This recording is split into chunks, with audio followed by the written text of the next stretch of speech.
कर्मचारियों की सबसे बड़ी टेंशन। नमस्कार, मैं पल्लवी शर्मा और आप देख रहे हैं दिव्य हिमाचल टीवी। मैं आपके सामने हाजिर हूं हिमाचल आज का मुद्दा लेकर। मंत्रिमंडल की बैठक में खाली रहे कर्मचारियों के हाथ में इस बार निराशा ही लग पाई है। अनुबंध को लेकर 27 नवंबर से ही अधिसूचना का इंतजार कर रहे कर्मचारी अब पूरी तरह से हताश हो गए हैं। वहीं राहत की बात यह है कि जेसीसी के मिनट्स फाइनल हो गए हैं। क्या रहा कर्मचारियों का हाल और किस तरह की चर्चाएं चल पड़ी प्रदेश में, हम पहाड़ी में इसी पर चर्चा कर रहे हैं अनिल अग्निहोत्री और राजेश शर्मा। कर्मचारियों के सामने सरकार ने दिल खोला। कैसे खोला, अभी चर्चा कर लेते हैं। राजेश, सरकारी कर्मचारी बेशक मायूस है कल की मंत्रिमंडल की बैठक के बाद। कल हमने देखा, जब हम ये कार्यक्रम प्रस्तुत कर रहे थे, एक तो दर्शकों को ये समझ आ गया होगा कि जो हमने कल राजेश दिव्य हिमाचल टीवी ने जो दर्शकों के सामने बात रखी वही हुआ। हमने कभी ये नहीं कहा कि ये होने जा रहा है। आज हमने बताया कि मामला कहाँ फंसा है, पेच कहाँ फंसा है, वहीं फंसा निकला। राजेश, सरकार ने, कर्मचारी तो आज मायूस है, सुबह से ही कल से ही मायूसी शुरू हो गई थी, अभी तक मायूसी जारी है जी। लेकिन सरकार ने एक सोशल मीडिया पे कुछ बताया है दिल खोल के कि कर्मचारियों के लिए हमने ये किया है। बिल्कुल, और जबरदस्त तरीके से बताया है। कर्मचारी कितने सहमत है, लोग कितने सहमत है, बरतरफ, वो बात अलग है जी। लेकिन ये मामला क्या है राजेश, जरा यहाँ से शुरुआत करते आप। बिल्कुल, इस मामले पे आने से पहले थोड़ा सा छुट्टियों का आपने छुट्टियों का सबसे पहले सही, छुट्टियों की आज नोटिफिकेशन जारी हो गई है। Agnihotri ji, under secretary education की ओर से एक नोटिफिकेशन आया जिसमें प्रदेश भर के जो स्कूल हैं, तमाम स्कूल हैं, चाहे वो समर क्लोजिंग के स्कूल हैं, चाहे विंटर क्लोजिंग के स्कूल हैं, उनके लिए छुट्टियों का शेड्यूल तय हो गया है। और ये शेड्यूल इस तरह से रहेगा कि जो ग्रीष्मकालीन स्कूल है उनमें 3 जनवरी से लेकर 8 जनवरी तक छुट्टियां रहेंगी। दूसरी ओर जो विंटर वेकेशन वाले स्कूल हैं उन स्कूलों में 1 फरवरी से लेकर एक तरह से 15 जनवरी से लेकर 15 फरवरी तक 46 दिन का अवकाश वहां रहेगा। पहले 43 दिन का था, 3 दिन बढ़ा दिया गया। बड़ी बात आपने बता ही दी है कि क्योंकि सिलेबस एक तरह से पूरा नहीं हुआ था, वो ऑनलाइन क्लासेस चलती रहेंगी। कल आपका ही मुद्दा हमने इसी माध्यम से उठाया था, इसी मंच पे उठाया था, आप ही लोगों का मुद्दा सरकार ने सुना है। अब एक भ्रांतियां फैलाई जा रही हैं प्रदेश में कि ये छुट्टियां ओमिक्रॉन के वेरिएंट को लेकर की जा रही हैं, कोरोना के लगातार बढ़ती केसेस को लेकर की जा रही है। ऐसा बिल्कुल नहीं है। ये छुट्टियां रूटीन की छुट्टियां हैं, शेड्यूल की छुट्टियां हैं। हालांकि इन छुट्टियों को लेकर जो समर क्लोजिंग के स्कूल हैं उन छुट्टियों को लेकर एक तरह से मांग उठाई जा रही थी शिक्षक संघों की ओर से कि इन छुट्टियों को क्रिसमस से लेकर 31 दिसंबर तक किया जाए। हो सकता है आने वाले एक आधे दिन में इसमें संशोधन हो जाए। पिछली बार भी कुछ ऐसा हुआ था, दलीलें दी जा रही हैं। लेकिन ऐसा नहीं है कि ओमिक्रॉन या कोरोना के खतरे को देखते हुए छुट्टियां की गई। शेड्यूल की छुट्टियां हैं। वर्तमान में स्थिति हिमाचल की या देश की भी कह लें तो ऐसी नहीं है कि बड़ी गंभीर परिस्थितियों से कोरोना से हम गुजर रहे हैं। रूटीन की छुट्टियां हिमाचल का जी, सिर्फ जो रूटीन आपकी विंटर ब्रेक होता है वही दिया गया। अब आते हैं कर्मचारियों की मायूसी। सरकार का जो दिल खोला है सरकार ने, कैसे खोला है? सरकार ने दिल खोला है, लेकिन वो दिल खोला है जिन कर्मचारियों के लिए खोला है उनके दिल को एक टीस लगी है। और खुला दिल देख के कर्मचारी और परेशान हैं। बिल्कुल, और ये टीस उनको लगी है जो अनुबंध के कर्मचारी या अनुबंध कॉन्ट्रैक्ट से जो रेगुलर कर्मचारी हुए थे, एक उनको लगी है। दूसरा उन कर्मचारियों को लगी है जो कॉन्ट्रैक्ट भोग रहे हैं, जिनको ये आस थी कि इस मंत्रिमंडल की मीटिंग में अभी ये अधिसूचना हो जाएगी। कॉन्ट्रैक्ट 3 से 2 साल का हो जाएगा एक तरह से। उन कर्मचारियों को झटका लगा है। लेकिन सरकार ने एक चीज की अग्निहोत्री जी की सोशल मीडिया पे सरकार भी एक्टिव हो गई कि सरकार ने इस मंत्रिमंडल की बैठक में फैसले लिए क्या है। 12 पेजेस का बाकायदा सीएमओ की उस पे साइट पे एक अपलोड की गई है, जिसको प्रचार प्रसार इन पेजेस का किया जा रहा है। उसमें कर्मचारी पहले नंबर पे रखे गए हैं कि हमने प्रदेश भर के कर्मचारियों के लिए, उसमें सभी कर्मचारियों का वर्गीकरण किया गया जिन कर्मचारियों को सरकार ने लाभ दिए हैं, क्योंकि वेतन आयोग जिस तरह से लागू हुआ लाभ सबको मिल रहा है। तो सरकार ने उन कर्मचारियों को सबसे पहले नंबर पे रखा है जिसमें कर्मचारियों के लाभ गिनाए गए हैं। इसके बाद तमाम विकास योजनाओं का खाका वहां तैयार किया गया, वो बताया गया कि हमने मंत्रिमंडल की बैठक में ये फैसले लिए हैं। इसके अलावा जो प्रदेश भर में जिस तरह के स्कूल, हॉस्पिटल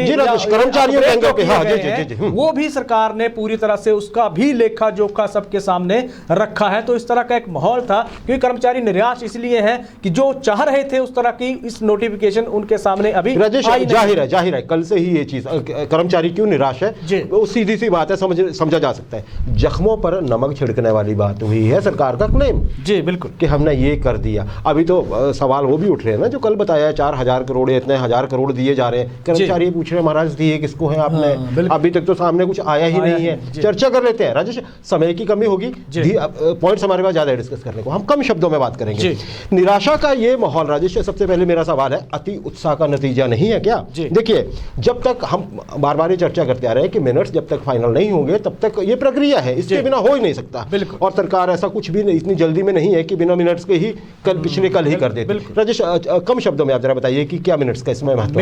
मिनट्स पे आ जाते हैं अग्निहोत्री जी। कर्मचारियों के लिए राहत और खुशखबरी हम लेकर ये आए हैं कि वो जेसीसी के मिनट्स फाइनल हो गए हैं। अब वो सीएस ने, चीफ सेक्रेटरी ने मिनट फाइनल कर दिए हैं, विभागों को फाइलें मूव हो जाएंगी, विभाग वहां से अपने अपने जो उनके कर्मचारियों के लिए जो फैसले हुए हैं या विभागों के हिस्से में जो चीजें आई हैं वो निकाल के संबंधित मंत्रियों को देंगे और ये चीजें मंत्रिमंडल में चली जाएंगी। ये प्रक्रिया है। खुशखबरी ये है कि मिनट्स फाइनल हो गए हैं, मिनट्स का पचड़ा अब खत्म हो गया है, ये खुशखबरी है। दूसरा, अति उत्साह पे आपने बात की, एक कर्मचारियों में भी एक ट्रेंड बन गया अग्निहोत्री जी, उनको एक मैसेज है जिस तरह से चला गया कि सरकार के, क्योंकि अब चुनावी माहौल है, दबाव एक तरह का बनाया जा रहा है कि कल होने वाला काम अभी हो जाए, अभी हो जाए, आज ही हो जाए, तुरंत हो जाए।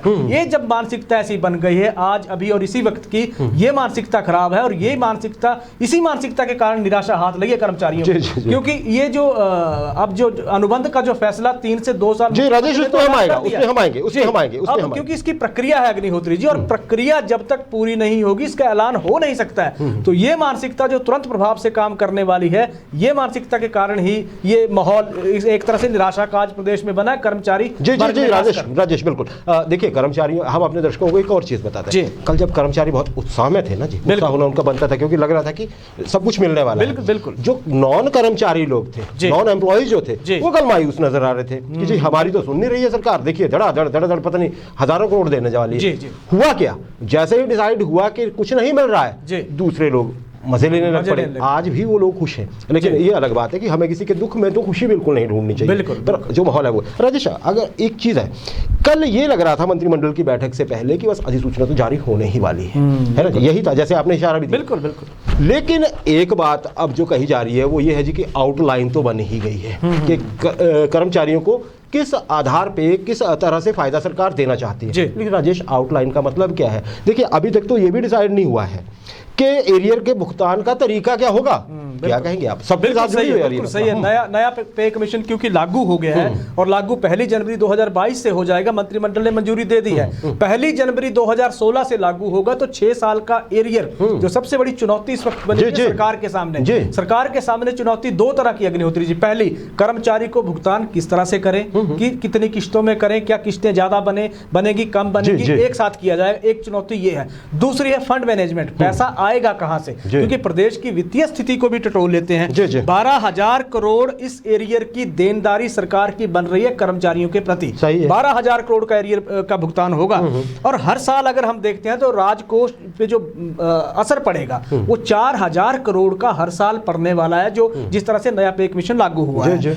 अब आते हैं कि सरकार ने कहा कि हमने 5,000 अंतरिम राहत पहले दे दी है, तो 5,000 अंतरिम राहत सरकार क्यों देती है? अंतरिम राहत सरकार इसलिए देती है कि जब वेतन आयोग जब लागू नहीं किया जाता है तो उस स्थिति में सरकार कर्मचारियों को लाभ देने के लिए कि उन्हें कुछ ना कुछ मिले, उनके हक का कुछ ना कुछ हिस्सा उन्हें मिलता रहे और वो जो एरियर जो बनना था वो कम होता रहे, सरकार पे बोझ ना आए, इसलिए ये आईआर या अंतरिम रिलीफ जारी की जाती है। मिली है कर्मचारी को। अभी तक अगर हम मानते हैं कर्मचारियों में एक माहौल है कि वो कह रहे हैं कि हमें तो कुछ मिला नहीं, लेकिन सरकारी आंकड़ों को अगर हम देखते हैं तो सरकार कह रहे कि अभी तक 21% आईआर जारी की जा चुका है हिमाचल में। अभी क्योंकि अब ये हो गया वित्तीय लेखा जोखा, लेकिन जो सबसे बड़ा पेंच फंसा है वो एरियर की किस्तों को लेकर फंसा है। भुगतान होगा किस तरह से, इसका आने वाले दिनों में अभी थोड़ा सा सरकार भी बिजी है अग्निहोत्री जी। राजेश, मैं अगले क्वेश्चन की ओर बढ़ता हूं। जी बिल्कुल सही बात है। अभी तो राजेश 31% डीए वाली बात ही उलझी हुई है। बिल्कुल, 28 मिलेगा। आप अभी एरियर तो छोड़ दीजिए, वो डीए भी अभी उलझा हुआ है कर्मचारियों का। बिल्कुल राजेश, एक तो हमने चर्चा कर ली कि एरियर देना कैसे। मान लीजिए कि आपको संख्या नहीं,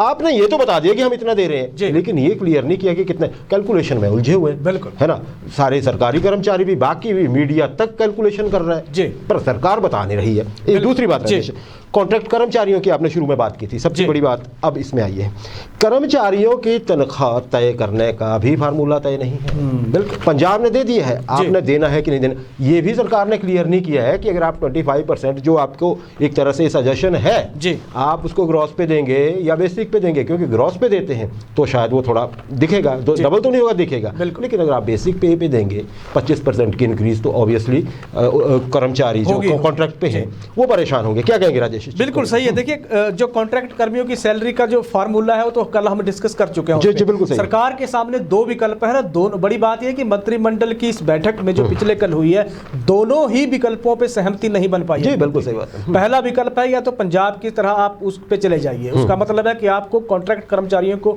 सीधी तनख्वाह डबल हो जाएगी, एक लाभ उनको मिल जाएगा। ये तो सरकार ने तय कर दिया कि ऐसा तो नहीं करेंगे। दूसरा अब सरकार ने क्योंकि कह दिया कि इस पे तो वित्तीय बोझ बहुत पड़ जाएगा।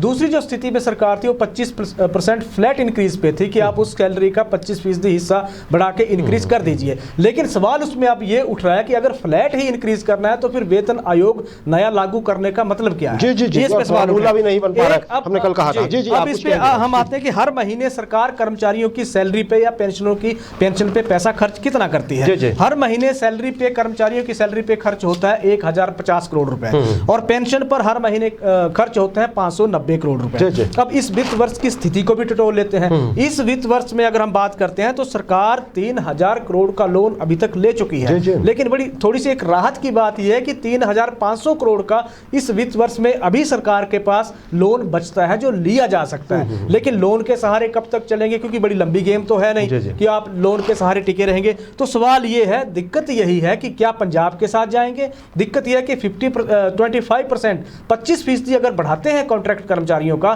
तो फिर नया वेतन मान या वेतन आयोग लागू होने का मतलब बिल्कुल सही। बिल्कुल देखिए, अब देखिए जो आपने अभी आंकड़े दिए हैं बिल्कुल सही आंकड़े हैं, लेकिन दिक्कत ये है कि सरकार भी यही आंकड़े देती है, कर्मचारी इन्हीं आंकड़ों से तो चिड़े हुए हैं। दूसरी बात मैं अपनी बात कंप्लीट कर लेता हूँ। एक तो हो गया ये, दूसरा अभी आपने जो स्थिति रखी प्रदेश की वो ठीक है, वही करना पड़ेगा हमें, लेकिन कितना दुर्भाग्य है कि हम अब राहत किस चीज में ढूंढ रहे हैं कि अभी हम लोन ले सकते हैं, बिल्कुल संसाधन नहीं बढ़े हमारे। राजेश बिल्कुल आप जल्दी से कुछ कहना चाहते हैं राजेश, तो बिल्कुल। अब एक फार्मूला, उस फार्मूले पे आ जाते हैं जो फार्मूला कल राजेश मल्होत्रा जी ने हमारे स्टेट ब्यूरो चीफ ने सामने रखा है, जो सरकार का ही फार्मूला, उसमें ये नहीं कि उन्होंने रखा है 4000 करोड़ का सरकार दे रही है कि सीधे तौर 2 लाख कर्मचारियों 2 लाख कर्मचारियों पे बोझ बढ़ेगा। तो 2 लाख कर्मचारियों के हिस्से में 4000 करोड़ आ रहे हैं, तो एक साल के एक कर्मचारी के हिस्से में 16,650 एक महीने के आते हैं 16,500 रुपए। बिल्कुल, तो दिखना चाहिए। बिल्कुल। अब बड़ी बात यह है कि जिस तरह की एक कैटेगरी बनी है जिसमें कहा जाता है कि क्लर्क की सैलरी बढ़ेगी 3 से 5,000 रुपए,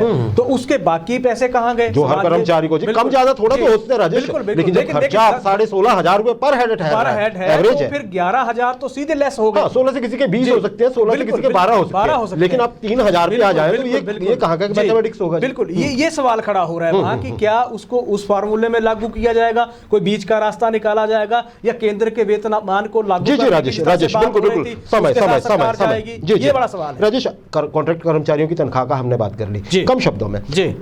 बात तो ये भी नहीं हो पाए कि देखिए बाकी चीजों में फाइनेंस इन्वॉल्व है। जी आपके पास पूरे आंकड़े हैं, आपके पास कितने कर्मचारी कॉन्ट्रैक्ट पे हैं? बिल्कुल। आपने घोषणा कर दी है कि 30 सितंबर से हम कर्मचारियों को रिलीफ देने जा रहे हैं 3 से 2 साल की। जी इसकी घोषणा करने में देरी किस लिए है? क्या देरी? बिल्कुल देरी है मिनट्स की अग्निहोत्री जी। अब मिनट्स आ गए हैं, अब क्योंकि मिनट्स फिर वही बात है, फिर वही हम बार बार कहते रहे हैं, पहले भगवान फिर सरकार। बिल्कुल मिनट्स में कर्मचारियों के टेन्योर को कम करने का, सॉरी ये जो आपका कॉन्ट्रैक्ट का पीरियड है इसको कम करने का मिनट से लेना देना क्या है? हर विभाग में है, आपके पास पूरे विभागों की संख्या है, हम यहाँ अपने कार्यक्रम में कई बार बता चुके हैं, सरकार खुद बता चुकी है। बिल्कुल देखिए सरकार इसको कर सकती है। सरकार जब, क्योंकि कल भी चर्चा चल पड़ी थी, सबसे ज्यादा बेचैनी इसी चीज को लेकर कर्मचारी संगठनों ने दबाव बनाया था, उस संगठनों ने दबाव यही बनाया था कि हमारी साख भी दांव पे लगी हुई है, इसलिए आप इस पे तुरंत प्रभाव से आपने घोषणा की और मिनट्स इतने जरूरी थे राजेश, पे घोषणा की हुई है मुख्यमंत्री जयराम ठाकुर ने, तो पूरी प्रशासनिक अमले को उन घोषणाओं को अमलीजामा पहनाने के लिए लग जाना चाहिए था, आज तक ये काम हो जाना चाहिए। लेकिन क्योंकि ये सारी चीजें संवैधानिक प्रक्रिया के तहत चलती हैं, पेच यहाँ फंसा है। जी राजेश बिल्कुल, हमारे पास समय खत्म हो रहा है, लेकिन वही बात है, अगर आपको मिनट्स में ही उलझाना था कर्मचारियों तो बोल देते कि जी घोषणा हम कर चुके हैं, मिनट्स जब बनेंगे तब बनेंगे, उससे पहले हमसे बात नहीं करनी है। ये तो अजीब बात हो गई ना जी। फिर सरकारी फेयर जो बोलते हैं वो इसी को बोलते होंगे, फिर ये कोई अच्छी बात कर्मचारियों कर्मचारियों को तो अच्छी नहीं लग रही है, देखने वालों को या हमारे दर्शकों को या प्रदेश के लोगों को भी नहीं, कि एक आपकी प्रक्रिया इसलिए लटकी है कि आपके मिनट्स नहीं बन पड़े, जो क्लैरिकल काम है, या थोड़ा सा सुपरविजन भी इन्वॉल्व होगा ऑब्वियस। राजेश, अंतिम स्टेटमेंट आपकी सेगमेंट में, बहुत समय हो गया है, कब तक राहत की उम्मीद रखें कर्मचारी? देखिए अभी तो एक चीज मान लेते हैं कि सरकार करने पे आई तो 2 मिनट में भी नहीं होगा राजेश, नहीं होगा। 2 मिनट वाला काम होता तो पिछले कल हो गया होता। हाँ, बिल्कुल। हाँ। बड़ी बात यह है कि भी 27 तारीख को हिमाचल प्रदेश सरकार अपनी ग्राउंड ब्रेकिंग सेरेमनी, जिस तरह से का आयोजन चल पड़ा है, उस आयोजन के तैयारियों में सरकार अभी बिजी है। 27 तक तो कम से कम बिजी है ही। वहां तक पहुंचने की स्थिति में अगर हम मान लेते हैं तो अभी वहां तक तो ये इसकी संभावना नजर नहीं आ रही है। लेकिन इसके बाद क्योंकि सरकार ने भी एक्टिव हो जाना है, प्रधानमंत्री भी कुछ टिप्स देंगे कि किस तरह से कर्मचारी वर्ग को भी साधना है। आपने 2022 की दहलीज इस एक कयास ये लगाया जा रहा है कि जनवरी के पहले हफ्ते में जो कैबिनेट हो रही है उसमें ये चीजें स्पष्ट हो जाएंगी। क्या बात है, बहुत बढ़िया, आपने बहुत अच्छी चीज कही, जनवरी के पहले हफ्ते में। लेकिन एक शायद और चीज राजेश में जोड़ दूं, कर्मचारियों, ये साल खत्म हो रहा है, कर्मचारियों की छुट्टियां भी बची होंगी, 27 तक तो नहीं ले पाएंगे, उसके बाद छुट्टियां भी लेंगे कर्मचारी, ध्यान रखें हम लोग। तो अभी दिल्ली दूर लग रही है।